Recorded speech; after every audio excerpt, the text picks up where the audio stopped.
Hello students, in the last class we have seen the performance parameters of a system. In that session we have studied about what exactly is the meaning of execution time, CPI or cycles per instruction means what, MIPS rate, flops rate, throughput, all these standard parameters we had studied. In this today's session I shall just take one standard example solution which I have already posted it in your group. The program statement is like this: a benchmark program run on 40 megahertz CPU with 45,000 integer arithmetic instruction, 32,000 floating point instruction, 15,000 data transfer instruction, 8,000 control instruction. The arithmetic instruction take 1 clock cycle, whereas rest all instructions take 2 clock cycles. We have to calculate effective cycles per instruction, execution time and the MIPS rate of the program. We are trying to evaluate some of the performance parameters like cycles per instruction, execution time. Execution time means CPU time, T. Total time taken by the CPU to execute the given task. The given task is having 45,000 integer instructions, 32,000 floating instructions, 15,000 data instructions and 8,000 control instructions. Each instruction take different cycles. For example, arithmetic instruction take only 1 clock cycle, whereas floating point instruction take 2 clock cycles. Like this, a mix of different instructions with different cycles are present. We have to calculate these parameters. A very simple example. We shall see how exactly to solve this example. First, what you have to do is you just make a table, instruction type,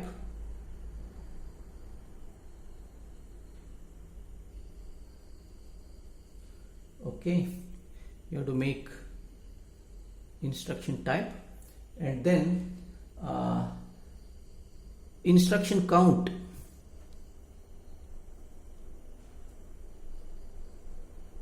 Instruction count, okay. Clock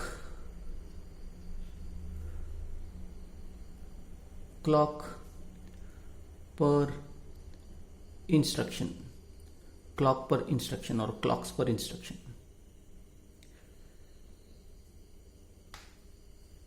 Then total clock cycles, total clock cycles. In the given example you have seen that the first is arithmetic instruction. How many arithmetic instructions are there? 45,000. How much clock period is taken by each of the arithmetic instruction? 1 clock. Then second is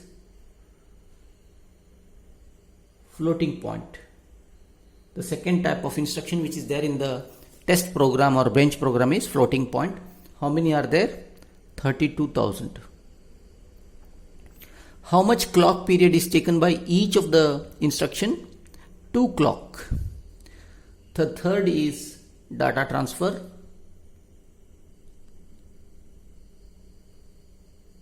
How many data transfer? 15,000 data transfer instructions are there. 2 clock are taken by each of these instructions. Last is control instructions. 8,000 control instructions are there. Each of them take 2. Now we shall calculate total clock cycles now. Total clock cycles. So as to calculate total clock cycles, 45,000 instructions are there and each take 1. That means total clock required is 45,000 for arithmetic instruction. Now total clock cycles required by floating point instruction is 32,000 multiplied by 2, 64,000. 15,000 into 2, 30,000. 8,000 into 2, 16,000. Now this gives us total clock cycles required by each instruction. If we sum it up, we will get the total cycles for complete program. If you can sum it up, you know that it comes out to be 1,55,000. 1,549, yeah.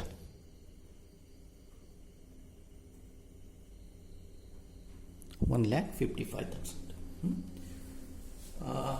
We have calculated total cycles. Now cycles per instruction. Now let us sum it up, total instructions.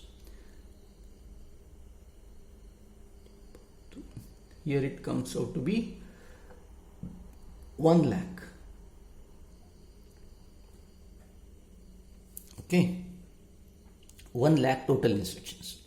Now we will calculate some of the parameters. Now I shall note down what is given. Frequency given is 40 megahertz or 40 into 10 raised to 6 hertz.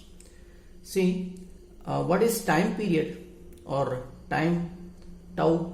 Tau is equal to 1 by f. 1 by f means 1 divided by 40 into 10 raised to 6 second. Okay. Now you can calculate,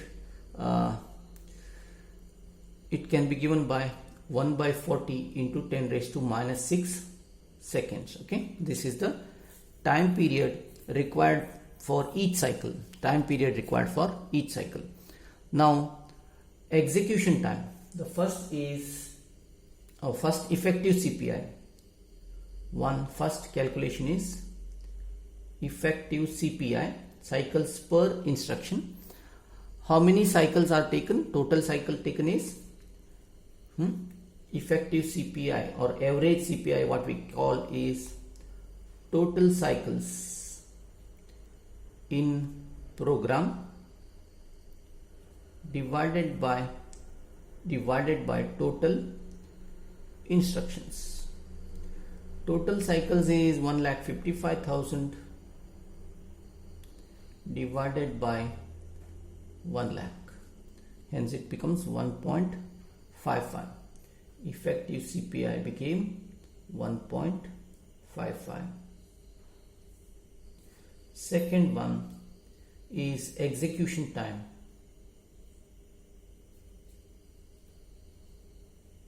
Execution time or CPU time or processor time, turnaround time, all these are the same words. Execution time T. T is equal to total instructions total clock cycles. Total clock cycle is this multiplied by the how much time is taken by for one clock, that is 1 by 40. If you do this, you will get tau into total cycle count. We generally call this as C. We call this as instruction count. This is C divided by IC. Tau is 1 by 40 into 10 raised to minus 6 into total cycle count 1 by 55 becomes equal to 3.87 millisecond. The last one is MIPS rate.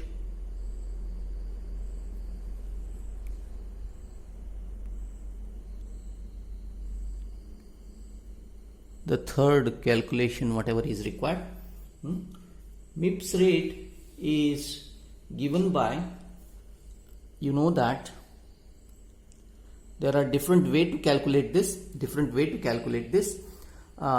First formula which comes is instruction count divided by turnaround time into 10 raised to 6. This is one formula. These are given to you. This is also equal to directly proportional to frequency, inversely proportional to CPI into 10 raised to 6. This is another formula. Whichever formula is applicable, you can apply it. See, now I shall apply this formula. MIPS is equal to frequency. Frequency is 40 into 10 raised to 6 given. Divided by CPI, you have already calculated CPI. 1.55 into 10 raised to 6 cancels out, giving you MIPS rate as 25.8.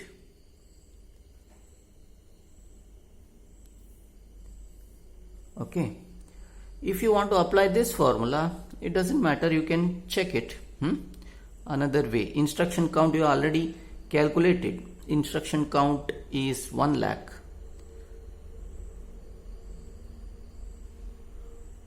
Divided by total execution time, 3.87 into 10 raised to minus 3 into 10 raised to 6. If you do this, you can see that you will get a similar answer. Okay, 25.8. You can cross verify these things. But easier way is to directly proportional to frequency, inversely proportional to cycles per instruction. This is how MIPS rate can be calculated. This is a simple example. I have posted this already to you so that you can go through that. I wanted to convey you this problem. This kind of problem may be asked, we don't know. Thank you.